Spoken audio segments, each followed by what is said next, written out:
Crypto में निवेश करने वालों को एक बार फिर आरबीआई गवर्नर ने सतर्क किया है। आरबीआई गवर्नर शक्तिकांता दास ने बिटकॉइन जैसी क्रिप्टो करेंसीज को भारतीय अर्थव्यवस्था के लिए खतरा बताया है।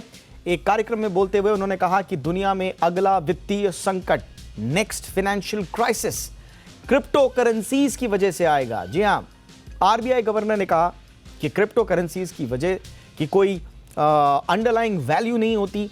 उन्होंने कहा कि private crypto currencies macro economic और वित्तीय स्थिरता के लिए बड़ा खतरा है। प्राइवेट क्रिप्टो वो क्रिप्टो करेंसीज हैं जिन पर किसी केंद्रीय नियामक का नियंत्रण नहीं होता और उन्होंने इसीलिए कहा कि इन्हें प्रतिबंधित किया जाना बहुत जरूरी है। आरबीआई गवर्नर ने कहा कि एफटीएक्स एपिसोड के बाद, जो एफटीएक्स का पूरा एपिसोड सामने आया, उसके बाद हमें कुछ ज्यादा कहने की जरूरत नहीं है। उन्होंने कहा कि इस दौरान यह भी बताया गया कि क्रिप्टो करेंसीज की वैल्यू अब 140 अरब डॉलर रह गई है।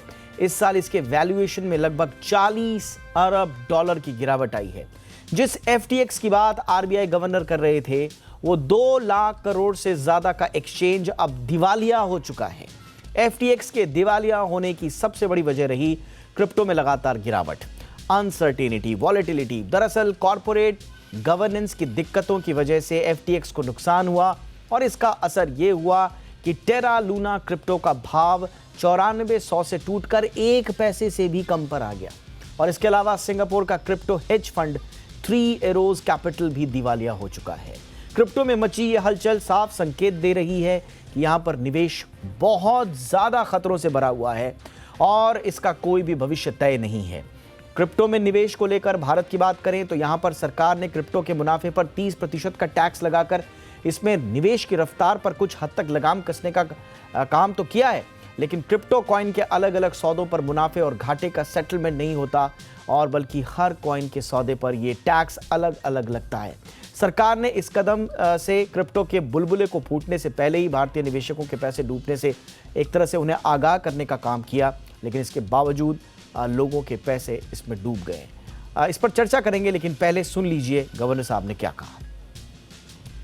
Our view is that it should be prohibited because if it is allowed to grow, that if you try to regulate it and allow it to grow, please mark my words, the next financial crisis will come from private cryptocurrencies. और चर्चा के लिए इस वक्त हमारे साथ बेहद खास मेहमान जुड़ चुके हैं। पूर्व वित्त सचिव एससी गर्ग सर हमारे साथ हैं। गर्ग सर, गुड इवनिंग, बहुत बहुत स्वागत सर आपका। गुड इवनिंग दीपक। तो सर, आप इत्तेफाक रखते हैं जो गवर्नर साहब की जो चिंता है नेक्स्ट फाइनेंशियल क्राइसिस, और उन्होंने कहा मार्क माय वर्ड, कॉन्फिडेंस इतना है?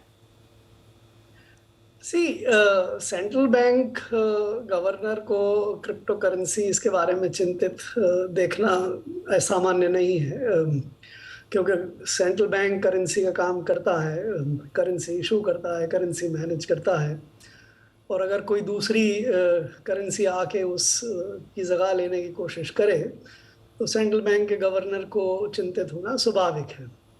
लेकिन मुझे लगता है कि हम कुछ ज़्यादा ही अलार्मिस्ट हो रहे हैं। क्रिप्टो करेंसीज का वैल्यूएशन, जैसे आपने बताया, अभी 140 बिलियन डॉलर ही रह गया है। क्रिप्टो करेंसीज में कोई लोन्स लेवरेज दुनिया में नहीं है। क्रिप्टो करेंसी से फाइनेंसिंग दुनिया में अभी नहीं है।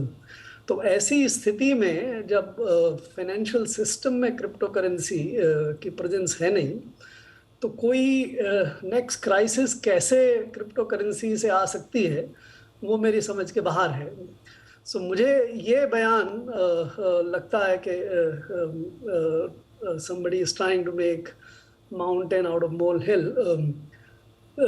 आई थिंक हमें कोशिश करनी चाहिए कि ये क्रिप्टो सिस्टम्स एक बहुत नई टेक्नोलॉजी है, एक बहुत नई टेक्नोलॉजी पे बेस्ड एक नए पूरे business system, decentralized database system जो आज के सेंट्रलाइज्ड डेटाबेस सिस्टम से बिल्कुल अलग है, उस पे नए बिजनेस बनने की, नई सर्विसेज, नए असेट्स क्रिएट करने की कोशिश हो रही है। ये बड़ा पावरफुल सिस्टम है। कोई भी नया पावरफुल टेक्निकल सिस्टम आता है तो उसमें कई लोग बहुत ओवर एक्साइटेड हो जाते हैं, जिसके कारण से आपने ये क्रिप्टो करेंसीज के दाम बहुत ज़्यादा बढ़े हुए देखे। और जब वो एक्सपेक्टेशंस रियलाइज नहीं होती तो फिर क्रैश भी आता है। तो क्रैश भी आपने देख लिया। ये नई बात नहीं है। .com बबल दुनिया में आया था उस समय जब इंटरनेट दुनिया की इकोनॉमी को और सिस्टम को नहीं चलाता था। लेकिन आज 20 साल बाद उस .com बबल के बाद दुनिया की इकोनॉमी और ट्रेड और फाइनेंशियल सिस्टम बहुत कुछ सेंट्रलाइज्ड डेटाबेस पे इंटरनेट बेस्ड हो गया है। नई टेक्नोलॉजी आ रही है, मेटावर्स आ रहा है, इंटरनेट 3 आ रहा है जो क्रिप्टो और ब्लॉकचेन बेस्ड डिसेंट्रलाइज सिस्टम पे चलता है।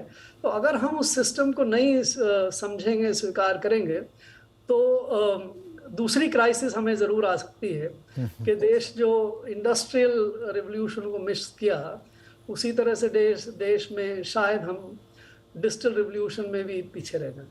बट सर, आपके ऑप्टिमिज्म की वजहें आपको क्या नज़र आती हैं? क्योंकि जो क्रिप्टो प्लेयर्स हैं वो खुद अभी इतना अश्योर्ड नहीं है, इतने सर्टन नहीं है, इतने कॉन्फिडेंट नहीं है कि भविष्य इसका सिक्योर्ड रहेगा।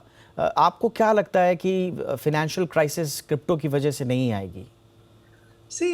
आज जो प्लेयर क्रिप्टो सिस्टम में नज़र आते हैं वो बेसिकली जो एक्सचेंज हमने बनाए यहाँ पे और उन एक्सचेंजेस पे ट्रेडिंग को शुरू की, वो लोग नज़र आते हैं और वही बातें करते हैं। पहले उनको बहुत ज़्यादा उत्साह था, इस समय दे आर फीलिंग डिप्रेस्ड।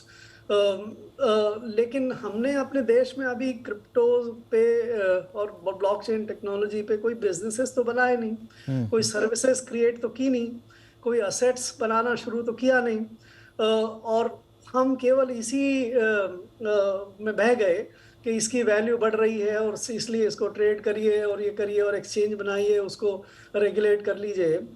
आप देखिए अमेरिका में FTX हुआ, अमेरिका में दूसरी चीज़ों के क्रिप्टो बेस्ड बबल्स कुछ बर्स्ट हुए, लेकिन अमेरिका तो बैन नहीं कर रहा है। अमेरिका तो इसको रोकने की बात नहीं कर रहा है, वो इनोवेशन को ख़त्म तो नहीं कर रहा है। अब ये जो नई टेक्नोलॉजीज जब भी आती हैं तो शुरू में उसको बहुत लोग समझते नहीं हैं, उसकी वैल्यू को नहीं समझते हैं। इसलिए इस पीरियड में जो ये संक्रमण काल का पीरियड होता है, जिसमें शुरू में आके टेक्नोलॉजी परिपक्व होने की तरफ बढ़ती है, वो फेज अभी चल रहा है। इसलिए ऑप्टिमिज्म का मैं ऑप्टिमिज्म की बात नहीं कर रहा, मैं रियलिज्म की बात कर रहा हूँ कि हमें इसके रियल पोटेंशियल को खत्म नहीं करना चाहिए। We should not throw the baby with the bathwater. But उन्होंने आज जब क्रिप्टो करेंसी का शब्द का इस्तेमाल किया तो वो बार बार उसके प्रीफिक्स में प्राइवेट लगा रहे थे, प्राइवेट क्रिप्टो करेंसीज, जिसकी आप बात कर रहे हैं टेक्नोलॉजी एडॉप्शन और बाकी इस पूरी अवधारणा को एक तरह से अंगीकृत करना, तो उसमें तो हमारी जो डिजिटल करेंसी है वो तो है ही। सरकार तो कह रही है हम ब्लॉकचेन अपनाएंगे, हम रेगुलेटेड डिजिटल करेंसी पे आगे बढ़ रहे हैं, बट उनकी चिंता संभवतः प्राइवेट क्रिप्टो करेंसीज को लेकर है जो रेगुलेटेड नहीं है। देखिए, एक फीचर जो बहुत डिस्टिंक्ट है डिसेंट्रलाइज्ड डेटाबेस सिस्टम में, डिसेंट्रलाइज्ड लेजर सिस्टम में, क्रिप्टो ब्लॉकचेन सिस्टम में, वो ये है कि इस सिस्टम में जो भी सर्विसेज उन प्लेटफॉर्म्स पे आप देते हैं, जिसको हम क्रिप्टो करेंसी प्लेटफॉर्म्स कह सकते हैं, या उस पे जो भी असेट्स क्रिएट करते हैं, जो भी बिजनेसेस क्रिएट करते हैं, उसका व्यापार और उसका दायरा जो है वो पूरा विश्व है, क्योंकि ये सब वर्चुअल हैं। मशीन से मशीन ट्रेड होती है, पूरी दुनिया में ट्रेड होती है, कोई टेरिटोरियल जुरिस्डिक्शन उस पर काम नहीं करते। और इस पे सबसे जो सूटेबल करेंसी जिसमें ये ट्रेड हो सकता है वो एक डिजिटल करेंसी है। तो इन्होंने इस सिस्टम जो सबसे इनोवेटिव एस्पेक्ट ये है कि इन बिजनेसेस ने अपनी खुद की करेंसी का कॉन्सेप्ट ले आए। तो एथेरियम है तो वो अब ईथर करेंसी में काम करता है, इस तरह से बाकी सब भी। सो ये जो इनोवेशन, जो डिफरेंस है, ये इतना गंभीर डिफरेंशिएशन है कि जो हमारा आज का ट्रेडिशनल सिस्टम है जो केवल सेंट्रलाइज्ड डेटाबेस, सारे बिजनेसेस हमारे स्टॉक्स, बॉन्ड्स और सारे बिजनेसेस, बहुत सारे आजकल सेंट्रलाइज्ड डेटाबेस सिस्टम है, वो अपनी करेंसी नहीं रखते, जी वो सेंट्रल बैंक की करेंसी के साथ काम कर लेते हैं। लेकिन ये नया सिस्टम सेंट्रल बैंक की करेंसी के साथ काम नहीं कर सकता। सो चैलेंज ये है कि इस सिस्टम की जो बेसिक स्ट्रक्चर है, जो बेसिक एलिमेंट है कि आप अपनी करेंसी पे काम कर लें, अपनी उस पे, उसको दुनिया कैसे समझेगी, देश कैसे समझेंगे, और उनको अपनी डिजिटल करेंसी, अब जैसे हम भी एक्सपेरिमेंट शुरू किए हैं कि भाई हमारी डिजिटल करेंसी आ जाए, बिल्कुल। ऐसे ही बाकी सभी देश धीरे धीरे डिजिटल करेंसी ले आएंगे। अभी ग्लोबल कोई डिजिटल करेंसी नहीं है, इसलिए बिटकॉइन जैसी ग्लोबल करेंसी, डिजिटल करेंसी आने की कोशिश हुई है। दुनिया में अभी इतनी मैच्योरिटी नहीं है कि एक ग्लोबल डिजिटल करेंसी हो जाए। तो आने वाले समय में इन क्रिप्टो करेंसीज के प्लेटफॉर्म के करेंसीज की वैल्यू रिलेटिव टू देशों की अपनी डिजिटल करेंसीज के मुकाबले, और उनका इंटर प्लेटफॉर्म वैल्यूएशंस वगैरह आने वाले समय में अगर हम इन चीज़ों को तय कर पाएंगे तो ये बिजनेसेस ग्रो करेंगे, ये टेक्नोलॉजी पे आधारित बिजनेसेस ग्रो करेंगे। ये निश्चित मान के चलिए दीपक कि ये टेक्नोलॉजी और ये इस सिस्टम पे जो बिजनेस बन रहे हैं वो बहुत पावरफुल हैं। उनका अपना सोच अलग है। आप नई सिटीज, नए बिजनेसेस, नया सॉर्ट ऑफ कम्युनिटीज क्रिएट कर सकते हैं इस सिस्टम पे, बिना सरकार के, बिना सेंट्रल बैंक के बीच में हुए। जी। और ये निश्चित रूप से जो भी सेंट्रल अथॉरिटी है, सॉवरेन की पहचान उसकी करेंसी से होती है। तो अगर ये एक ऑल्टरनेटिव सिस्टम्स आ रहे हैं जो आने वाले समय में काफी पावरफुल होंगे, तो निश्चित रूप से जो इनकम्बेंट है उसको चैलेंज महसूस होगा। सो आई डोंट थिंक कि हमें इसमें अपनी आंखें बंद कर लेनी चाहिए और इसको प्राइवेट मानते हुए, सारा बिजनेस बेसिकली प्राइवेट होता है। आज हमारी जो कंपनियां हैं वो क्या प्राइवेट कंपनियां नहीं हैं, वो लेकिन सेंट्रलाइज्ड डेटाबेस सिस्टम को यूज करती हैं।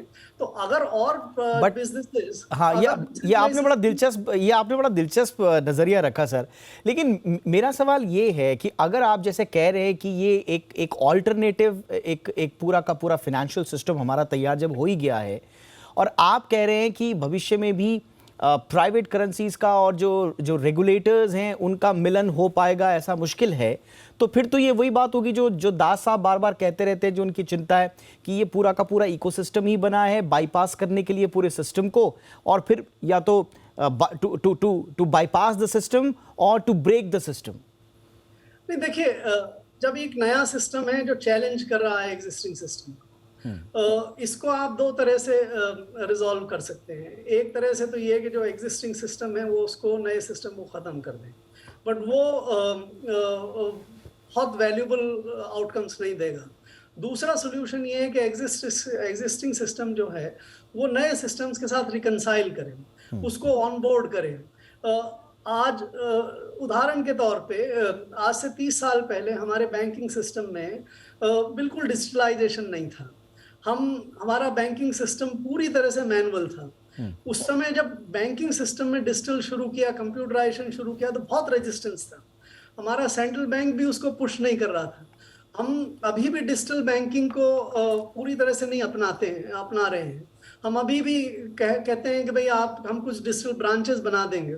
सो हमारा एटीट्यूड इन जनरल नई टेक्नोलॉजी के लिए थोड़ा कॉशियस रहता है। कॉशियस रहना बुरी बात नहीं है, इसके बारे में भी कॉशियस रहें, लेकिन अल्टीमेटली इसको रिकंसाइल करके दोनों सिस्टम्स की खूबियों को और अच्छाइयों को शामिल करते हुए देश के लिए एक हार्मोनियस सिस्टम अगर हम बनाएंगे तो हमारा देश इसको मिस नहीं करेगा। अगर हम इसको किल करने की कोशिश करेंगे तो डिले होगा, अल्टीमेटली ये आएगा। इस आइडिया को आप रोक नहीं सकते, इस टेक्नोलॉजी को आप खत्म नहीं कर सकते। बिल्कुल, मुझे लगता है कि जो आपने बात बोली आखिर में कि आइडिया को आप रोक नहीं सकते और टेक्नोलॉजी को ख़त्म नहीं कर सकते, उस पर तो हमें जो सरकार के एक्शंस हैं वो आपकी बात पर एक तरह से मुहर लगाते हैं, क्योंकि सरकार ने ये टेक्नोलॉजी भी अडॉप्ट किया है और इस आइडिया को भी आत्मसात किया है। हालांकि आज जो गवर्नर साहब का जो बयान आया है कि ये 100% स्पेकुलेटिव एक्टिविटी है और उनके नज़रिए में तो इसे प्रोहिबिट कर देना चाहिए। गर्ग साहब के नज़रिए में ऐसा करना थोड़ा सा अतिरेक ज़्यादा होगा और हमें समय का इंतज़ार करना होगा। Thank you so much sir, आपने वक्त निकाला हमारे दर्शकों के लिए। Thank you so much sir.